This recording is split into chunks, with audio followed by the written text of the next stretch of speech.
Le livre du ciel, tome 15, 6 juin 1923.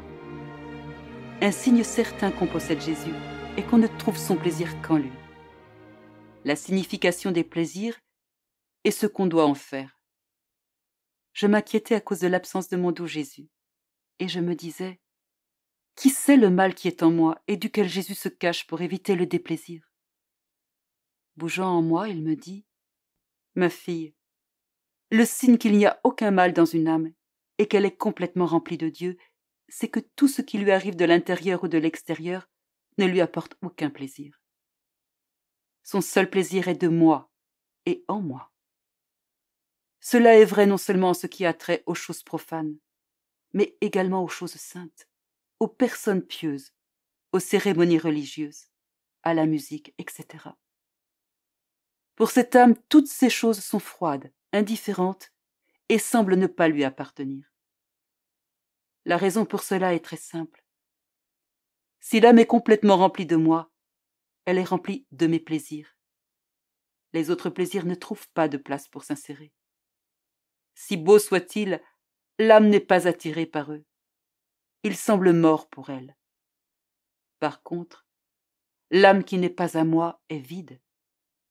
Lorsqu'elle vient en contact avec les choses terrestres, elle expérimente du plaisir s'il s'agit de choses qu'elle aime et du déplaisir s'il s'agit de choses qu'elle n'aime pas. Ainsi, elle est dans un cycle continuel de plaisir et de déplaisir. Comme les plaisirs qui ne proviennent pas de moi ne durent pas et se transforment souvent en tristesse, l'âme est heureuse à un moment et triste au moment d'après. À un moment, elle est affable et au moment d'après, repliée sur elle-même. C'est le vide de l'âme qui cause ces variations et ces changements d'humeur. Quant à toi, trouves-tu du plaisir dans ce qui existe ici-bas? Pourquoi donc crains-tu qu'il y ait du mal en toi, à la suite duquel je me cacherai pour éviter du déplaisir? Là où je suis, il ne peut y avoir de déplaisir.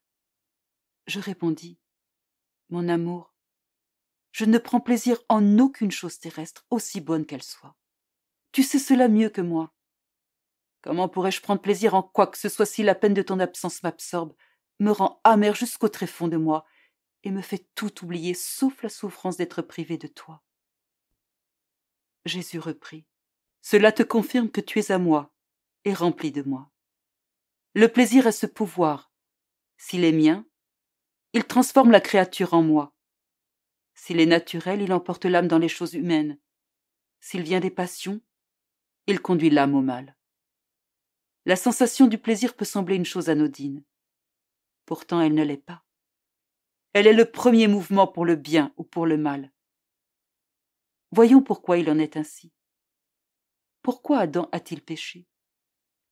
Parce qu'il se détourna de la jouissance de la divinité pour celle du fruit quand Ève lui a présenté le fruit défendu et lui a dit de le manger.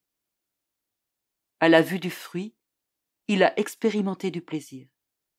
Et il s'est réjoui des paroles d'Ève, lui disant qu'il serait comme Dieu s'il en mangeait. Il a pris plaisir à le manger. Et cette jouissance fut le premier mouvement de sa chute. Si, au contraire, il avait éprouvé du déplaisir en le regardant, du désagrément en entendant les propos d'Ève et du dégoût à la pensée de le manger, il n'aurait pas péché. Il aurait plutôt accompli le premier acte héroïque de sa vie en résistant à Ève et en la corrigeant. Il aurait conservé sa couronne de fidélité envers celui à qui il devait tant et qui détenait tous les droits sur lui. Oh, comme il est nécessaire de rester attentif aux différents plaisirs qui naissent dans l'âme. Si ce sont des plaisirs divins, ils conduisent à la vie.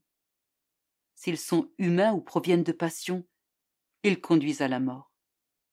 Il y a alors danger d'être emporté par le courant du mal.